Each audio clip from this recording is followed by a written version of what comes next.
Reese, I'm wondering if we can talk a little bit about life before Comrade Detective.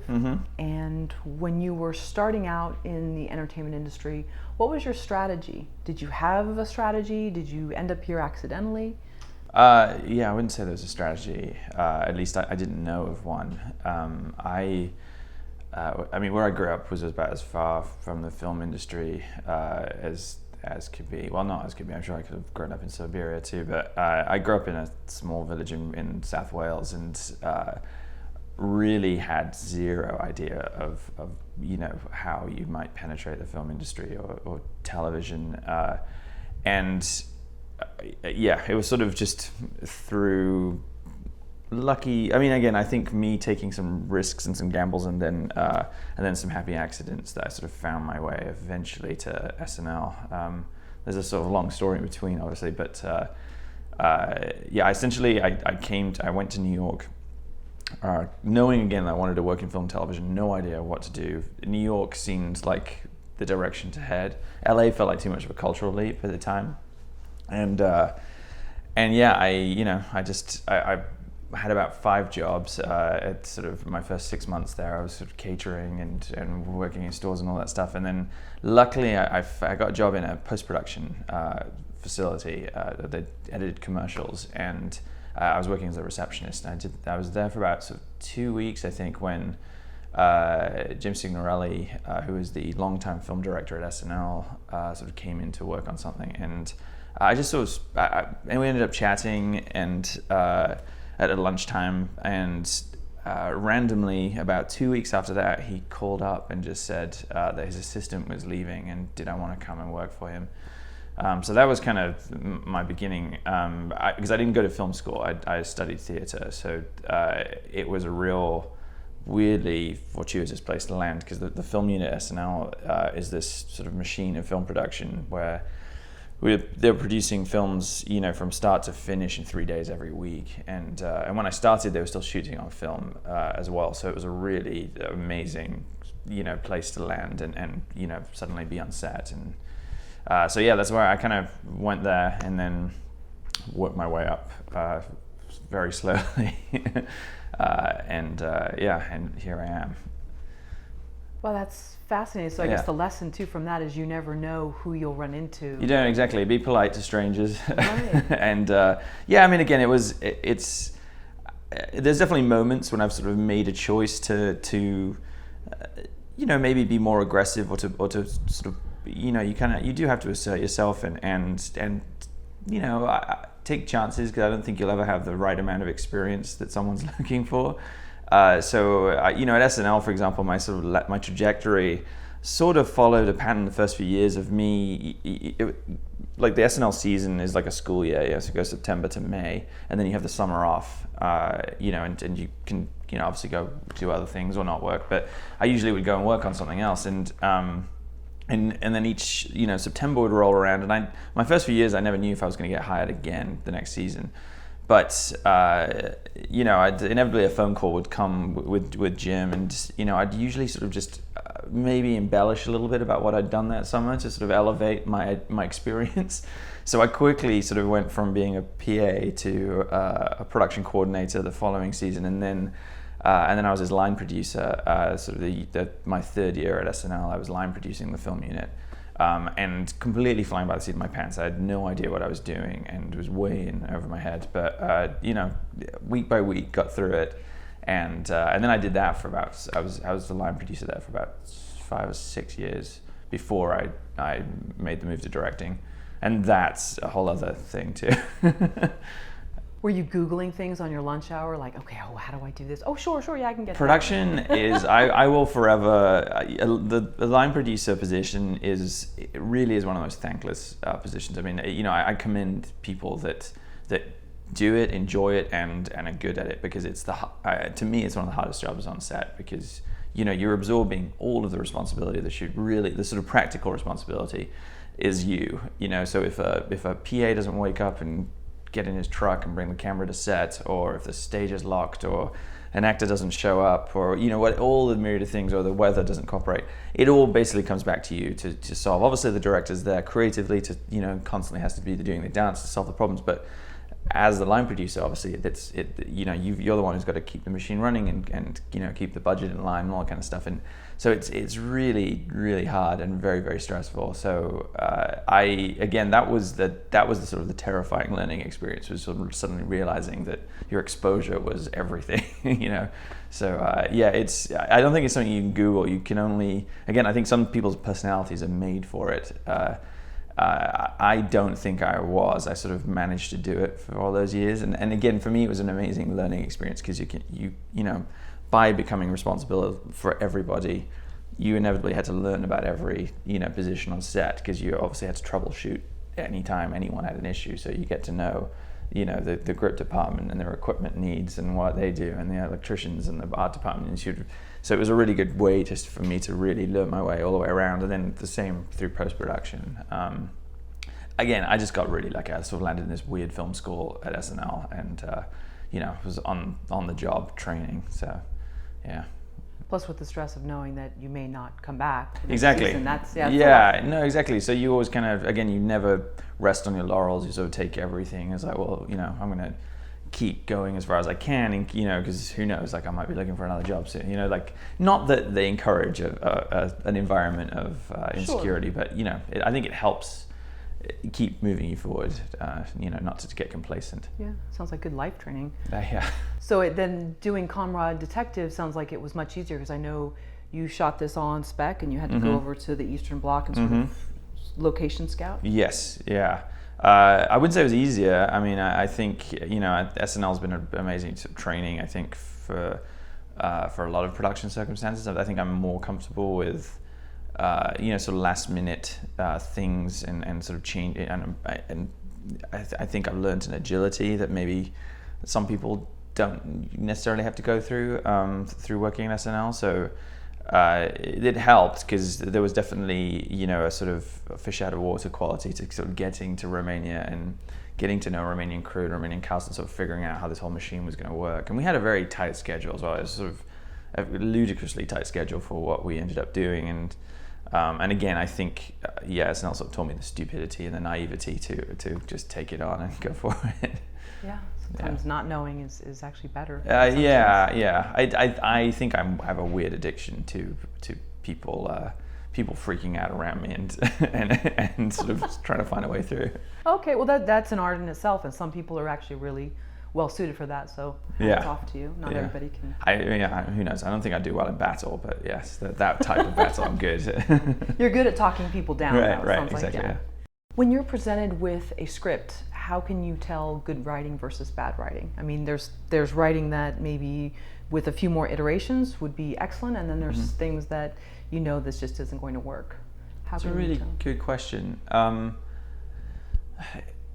Comedy as well is a very specific thing, because there are writers that are really good at jokes, and can really, they're just really funny people.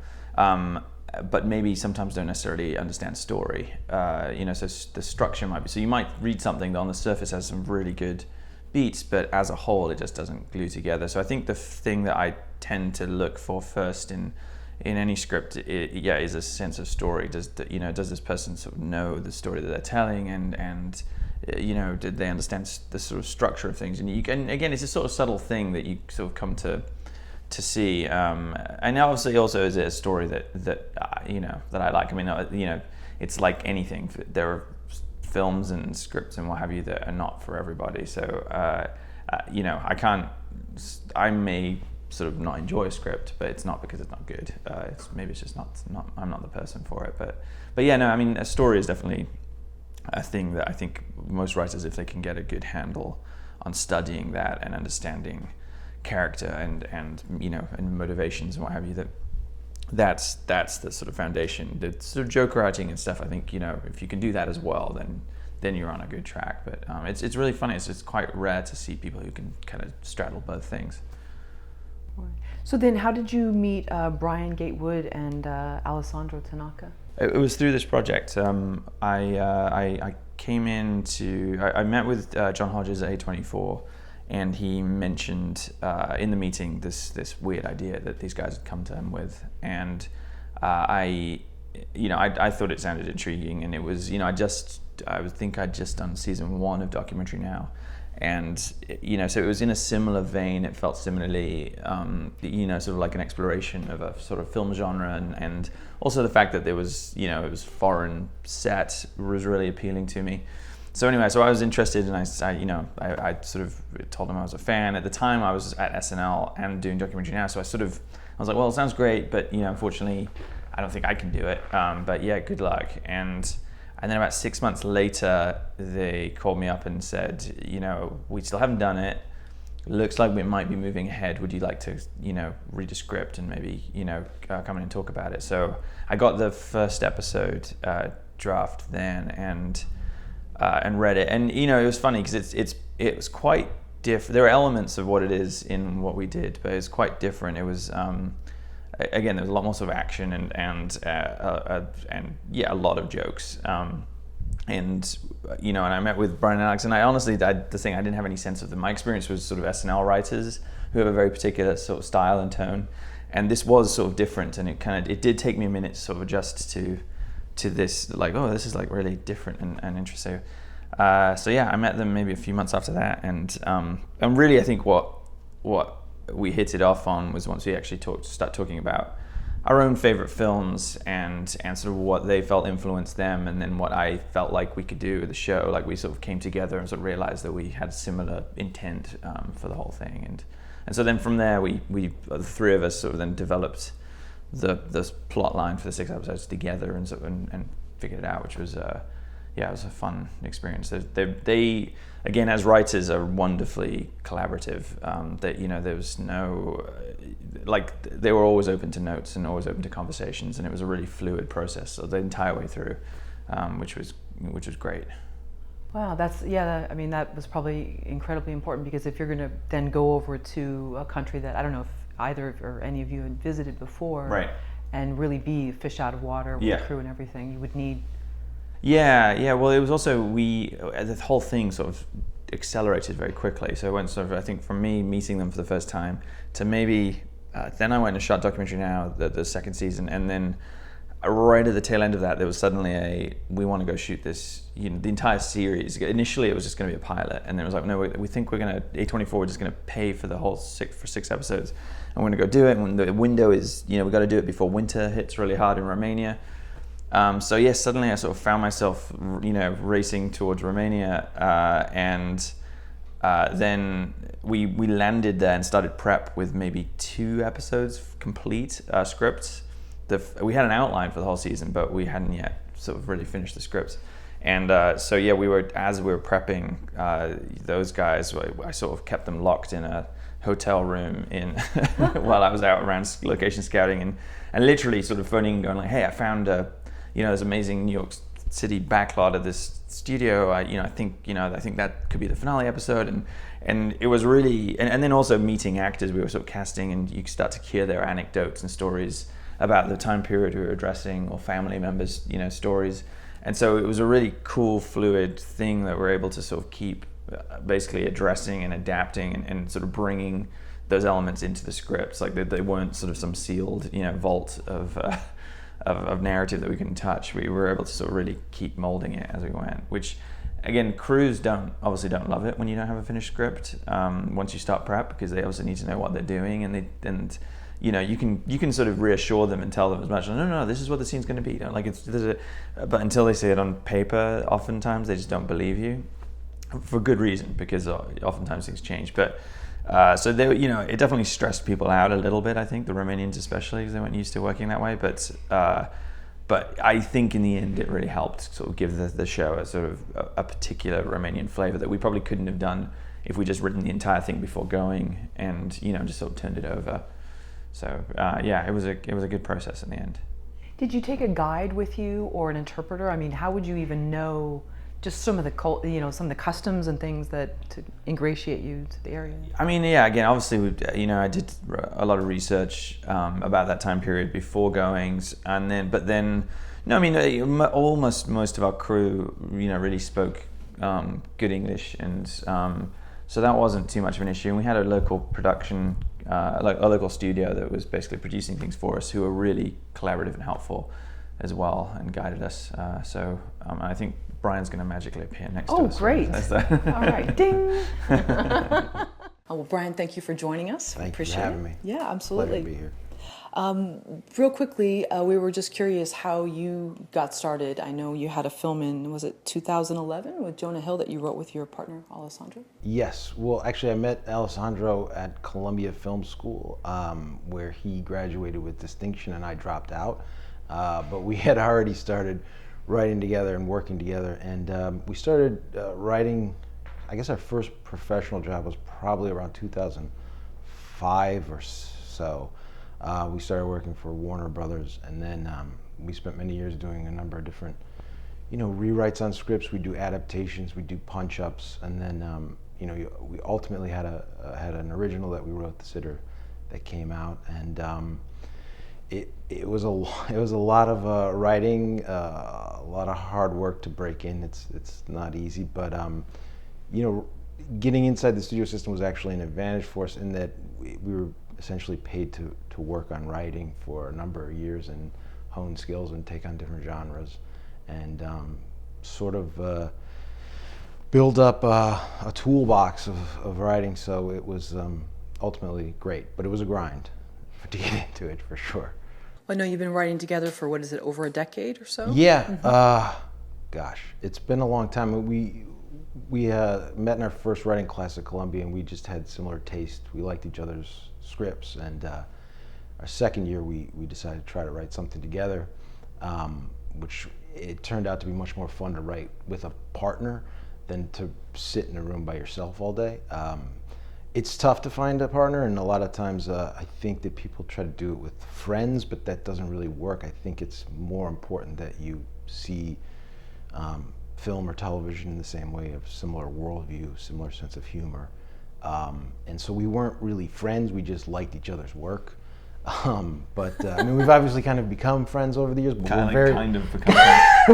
we're very different people. And if he were here, he would tell you that also, but we have a mutual respect for each other, and we've had a great, probably almost 12 years or decade plus at least writing career together. So it's been great.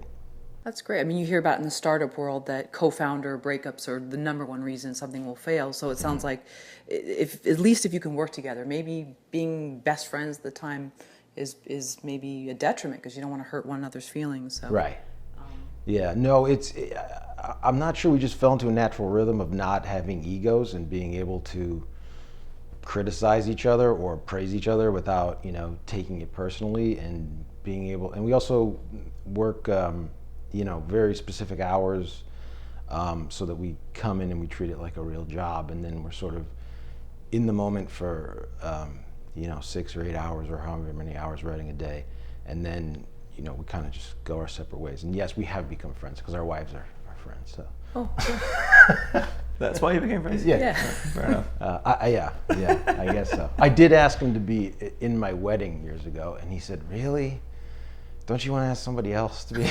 I was like, this is my writing partner. But again, maybe there's a little bit of a separation in some sense that works. Yeah, it's really just because he's lazy. I don't think it had anything to do with me.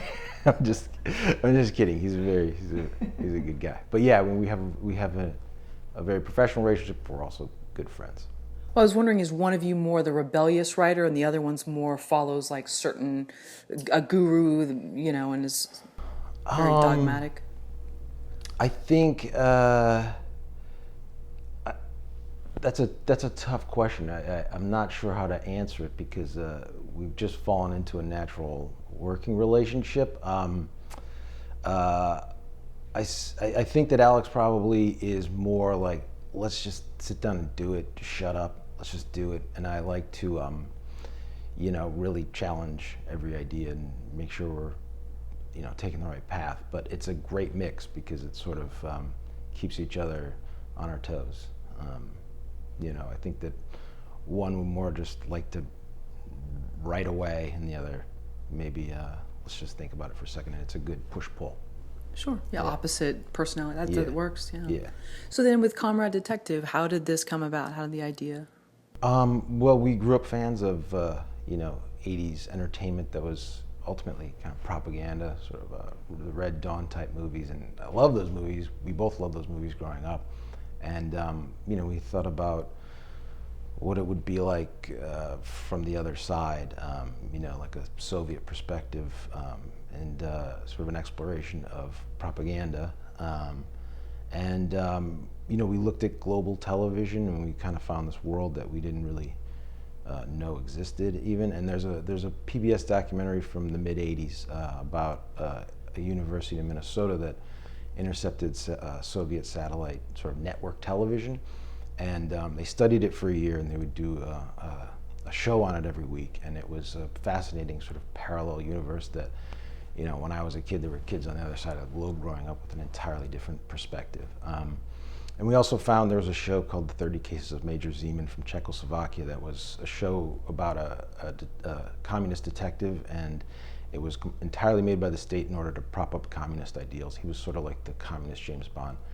And we just thought that, that was, I guess, a touchstone early on. But once we came around that we were going to make our own faux show, that's when, RHYS came on, and then we started developing the whole thing together, and went on sort of a surprising and fun journey and an interesting process of making something that we presuppose existed. And then, all the way from making a show in Romania through the dubbing process, which was a totally experimental process as well. Yeah. Right. Well, I know with documentary now, you're getting into the mind of the original creator. How was that too for you? I mean, were you thinking of some of that afterward? You just said, let's sit down and write this first. We tried to write it from a point of view of a communist filmmaker making something that's propaganda. I think that you naturally are grow up with a worldview or sort of your own indoctrination that's probably impossible to entirely shed, but we did try to really think about it from the inverse perspective of if we were making something from an American point of view. And how do you take turns writing, or is there a favorite place you go to together to work on something? Probably spend about 90% of the time writing in the same room. We feel like it keeps us moving ahead, and also we talk through everything first, so we never really sit down without knowing what's the other one's doing. And then we'll either break stuff up, or one of us will take the first stab, and then the other will come in and just start rewriting it right away. We generally like to write what we call a vomit draft, just to try to get something out on paper right away. And that can sometimes be very close to what ends up, and sometimes it can be entirely different. But it's important to just start getting your thoughts out on paper.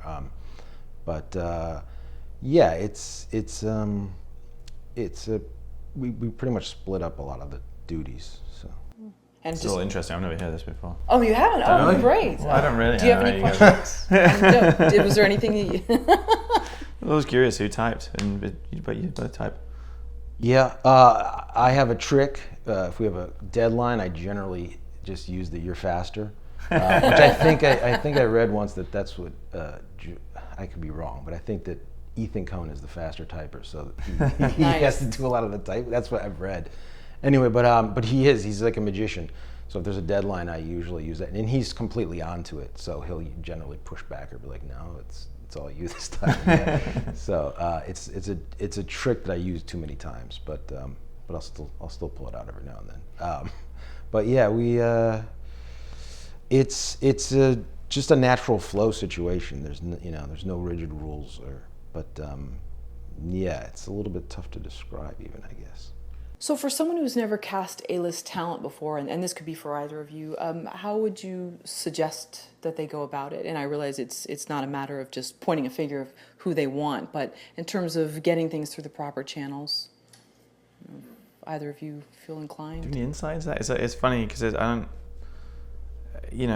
think having an A-list person involved in your project somehow helps. I think obviously I've been lucky because starting at SNL, we were surrounded by it, and then obviously I started documentary now with Bill Hader and Fred Armisen, and Seth Meyers, and so that helped obviously open doors. And then obviously this project, these guys took it to Channing, and he was on board as a producer, which, you know, again, it legitimizes you. It tells other A-list people that it's okay to open that attachment and have a look. But yeah, I mean, you guys might want to know more as writers. Yeah, it's usually a process. Generally, you know, unless you're personal friends with the actor, then you usually go through a series of, you know, it'll initially probably go to their company, and I mean, in the case of Channing, it was, you know, we brought it to Free Association along with A24, and we pitched, you know, Peter Kiernan and Reed Carroll, and essentially they picked it up. They just really liked the idea, and then we went in and talked to Channing about it, and he liked it as well, and that's and then that conversation led to us getting an A-list director, Rhys Thomas. No, but he was our collective first choice. It's completely true, that never happens,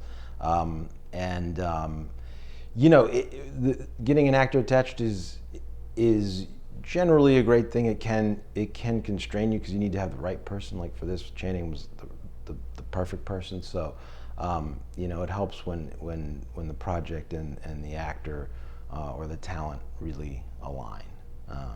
But yeah, it's generally a process of. It's a tough process. Yes. You know, I mean, I think anyone who's trying to get anything made in Hollywood will tell you. I mean, the most of what motivates, obviously, what's getting made is the attachment of stuff. You know, that's where your money comes from, and guarantee audience and all that kind of stuff. So it's like everything is kind of riding on that a lot of the times. We were lucky, I think, in this show, obviously, because we were basically the actual sort of, you know, on the ground, you know, 12, 13-hour day shooting in the cold and all that kind of stuff. We didn't have to take any A-list people from. We had A-list Romanian actors there who, you know, sort of. I think, you know, obviously enjoyed the fact that an American production was coming and shooting in Romania, and you know, they were wonderful. But you know, yeah, we had the added benefit that we were just calling up people and saying, hey, can you come, you know, and be in the dubbing booth for a few hours one afternoon, and so it makes life a little easier when you can sort of ask for a little less. Right, I think I read in the press notes where you said that most of the time in the U.S. you're focused on finding that celebrity, but for the Romanian part of it, there was more freedom with that. Oh yeah, yeah. No, it was amazing just to be able to go. You know, it was almost like casting a play in, you know, in your local town, and you know, with like where you're just looking for who you imagine that character to be, and there's no baggage of oh, we want it to be a Ryan Gosling type or anything like that's not there. You know, we were just, people were walking in the room, and you kind of would immediately start having a reaction of like, is, you know, and you know, it was interesting because obviously, you know, these guys, you know, wrote these characters and we developed them together, and so it was interesting also sort of getting to then see what we all thought these characters were in the process of meeting these Romanian actors as they came in, and sort of to understand like, oh, okay, you saw him more as that type of guy. And then, I mean, I really think like probably like 98-99% of the time, I think we were all on the same page. I don't think there was any real disagreements about who we chose. So yeah, it was just a really fun, like pure casting experience. Yeah, it was great. If I could do everything this way and just dub it afterwards to get it made, I would do it, because yeah, it was great. And how long were you in Romania shooting? I think, well, it's funny, my wife told me I think it was 82 days that we were there. Yeah. I've been telling people 80 days, 80 she said 82. Yeah. You're probably right. I would believe her. Yeah, it was a long time. We basically arrived very beginning of October and left right before Christmas, pretty much, yeah. Yeah, right when the winter in Romania was just about to start getting lethal. Yeah, it was a good time. Yeah, it was a great experience though. So the flight over, how long was that, and what was going over? Flight back with the footage. What was going through your mind? Well, I was hungover. Gosh. Oh, okay. Yes. Yes, it was sort of wrap party straight to. Yeah, we went from we wrapped. Wrap party. We literally wrapped. I think at 6:30 a.m. a Monday morning. We had the wrap party Monday night, and then we flew out at 6:30 or something silly the following morning. And I the morning of departure, I was woken up by Bryan phoning my room. And I sort of woke up fully clothed on my bed, and he's like, "Hey, where are you?" I was like, what do you mean? And I wasn't packed or anything. Like I got out of that hotel room in about 10 minutes, maybe less. Left a bunch of stuff, I'm sure, and we got to the airport. It wasn't just me though. Our producer, Bryan, had to also wake him up. Bryan was responsible. Who was in his underwear? I should mention when I woke him up. So RHYS was much more prepared for the quick exit. But yeah, it was a wild time. It was a cathartic experience to get to the end of shooting and to then have a party with, Romanian cast and crew was fun. So we enjoyed it. So it sounds like you were just more recuperating, but then once you got a good night's sleep or a week's worth of sleep, what was the strategy, or was that already planned in terms of bringing it to Amazon? And Oh, yeah. No, I mean, it was funny because we so we went out and shot the show on spec. A24, paid for it and took the risk, but yeah, we didn't know where it was going. So then we shot it, came back, and had a little break over Christmas, and then set about just editing the Romanian show as an original Romanian show. So we were cutting it in Romanian with subtitles, and we it probably took from, I think by the end of February we had all 6 episodes, maybe it was early March, all 6 episodes in Romanian cut. Somewhere during that process, maybe once the first 2 episodes were done, I think we got word that Amazon were either interested or it was looking that way. Yeah. But at the time when we started, it was just let's start working on it and see what we got. Yeah, which is a totally unorthodox way of going about it. I mean, usually there's at least a pilot or somebody who's going to air it in advance. But A24 is a young company with bold ideas, and we had a pilot, we had RHYS, we had Channing, and then the thought process was sort of why go to Romania and just make a pilot when we could probably make something for not a large amount of money, and just do a whole 6 episodes and then come back with that to sell that, which takes a lot of guts, and give A24 a huge amount of credit for that. Right, and there's the stress of not knowing whether it'll happen and all the time and money spent. And I'm wondering, did anything in life prepare you for that ahead of time? I know, RHYS, you talked about your job that you had, especially in the early days of being in New York and the stress and balancing all that. I would just say working in studio system for 10 years or whatever toughens you up to the point where you have to be prepared for all sorts of scenarios, often especially as a writer, rejection. So at this point, it's still on your mind, and you're still hoping, and I feel like we thought we were making something really interesting and great, and so I was probably a little bit confident in my better moments, and I'm sure I had some darker moments late at night. Sure. But everybody was so enthused, and having such a great cast, having a guy like RHYS behind the camera, definitely instilled a confidence in us that sometimes is hard to come by in this business because you get knocked down so much, and things just usually don't turn out as you planned as much as you try to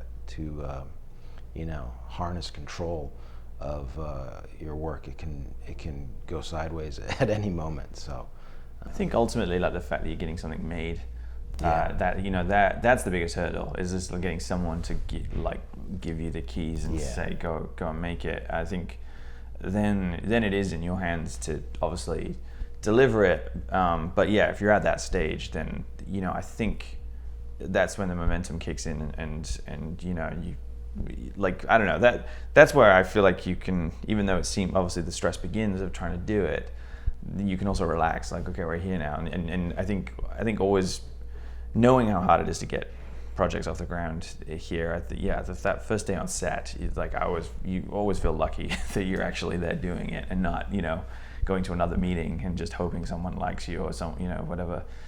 So yeah, that's the tough bit. And then and then obviously you just have to try and stand behind what you're doing and deliver it, which, obviously I'm not trying to make it sound easy, but that's to me, that's sometimes the easiest side of it, than getting the project going in the beginning. Lastly, was there anyone from your past, a mentor or someone that you admired, you'd watch from afar maybe, that you just really liked how they handled situations, or you liked how they did things, or their mindset? And what was that kind of always stuck with you, even if you didn't really consciously realize it? Well, I would say I had a personal mentor, Jerry Cass, who was a playwright from New York. He was a professor that Alex and I had at Columbia, who was a near and dear friend who unfortunately passed away some time ago. But he was sort of a huge influence, because when I got to film school, he was one of the first, older seasoned writers to come to you and say, I think that, what you're doing is really great work. And he was incredibly encouraging, and we sort of became family. He then, introduced us to his wife, who's Delia Ephron, who's one of the Ephron sisters, and she's amazing. Jerry was my son's godfather, and Delia is my son's godmother, and so I'm still very close with Delia. But and she's definitely filled some of that space of Jerry's that he used to occupy. But they've both been great to us over the years. So we had a personal mentor, and in terms of mentors from afar, there's probably a whole bunch. Maybe. Do you have any? I mean, I can say for this project, I would say that there was we've talked about this before. The way that Stanley Kubrick, he started out thinking he was going to adapt Red Alert, sort of a serious thriller look at nuclear war, and then the more he looked at it, the more absurd it was to him, and that ultimately became Dr. Strangelove.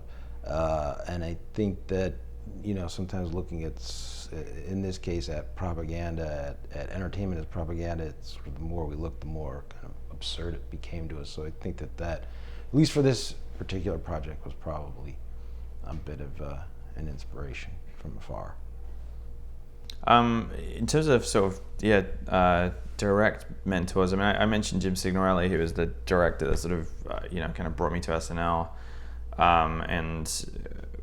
It was really, he'd been around for a long time. He'd been the director there since 1975. And so it was just this fascinating guy that knew everybody's job on set. Like, he could always answer. If a crew member came to him and said, "We can't do this," he always had an answer for it. Like, because he'd basically been in that situation before and kind of had a trick or whatever. So I definitely learned a lot from him. But then I was also lucky that I kind of grew up with the crew that I eventually worked with, because I started as a PA at the film unit, and then became a producer. All the individuals that would eventually sort of start, basically supporting me once I started directing, were all people that, when I was, young and silly and didn't understand what was going on, were there, sort of teaching me and showing me what was going on. So, I think them and seeing their interactions, not only with, with me obviously, but with other directors, I got to do that too. I'd be the one that come out, and we worked. I remember we had Jason Reitman come in, and Noah Baumbach, and obviously Jim, and different people, and getting to see that who they responded to, and the aspects of what they felt like worked with each person, and all that kind of those dynamics. I don't know, that was a really valuable thing, to have that relationship with those people and sort of see what they valued in the people that were sort of, in charge, or they were sort of leaping into battle with. And so I've always, kind of tried to take sort of lessons learned from that. And then, from afar, I think obviously there are influences and people that I love. Again, we talked on this show, Brian De Palma and Roman Polanski, so were, for me at least, pretty important. And Jonathan Demme, and I mean Paul Thomas Anderson was kind of I remember he was a sort of, watching Boogie Nights was the first time I feel like my brain kind of clicked to like seeing a director's hand actually at work. You know, I'd always loved film, and I grew up, you know, with Spielberg and loved those universes, but then there was something in Boogie Nights I just remember, I think maybe I was just at the right age and sort of open to it, that I suddenly was like, noticed that the filmmaking just became really apparent to me and what was happening. And so yeah, there's all moments like that, I think, and you know, that's what I love about being able to do this, is that it's a completely fluid industry, and that you never know everything. You continually get to learn new tricks from people and learn, and see new things, and also, there's constantly new content coming out that is surprising you and teaching you and showing you different ways of seeing things, and yeah, so it's you get the opportunity, the fact that you can keep adapting with it, that there's no rule book that says, well, this is how you do it. That's not there. It's tough at the beginning when you start. The fact that there is no rule book is the most infuriating thing. You're like, well, what am I doing? But once you realize that really it is, you get comfortable with your own sort of understanding of things, and can sort of recognize that it's wonderful.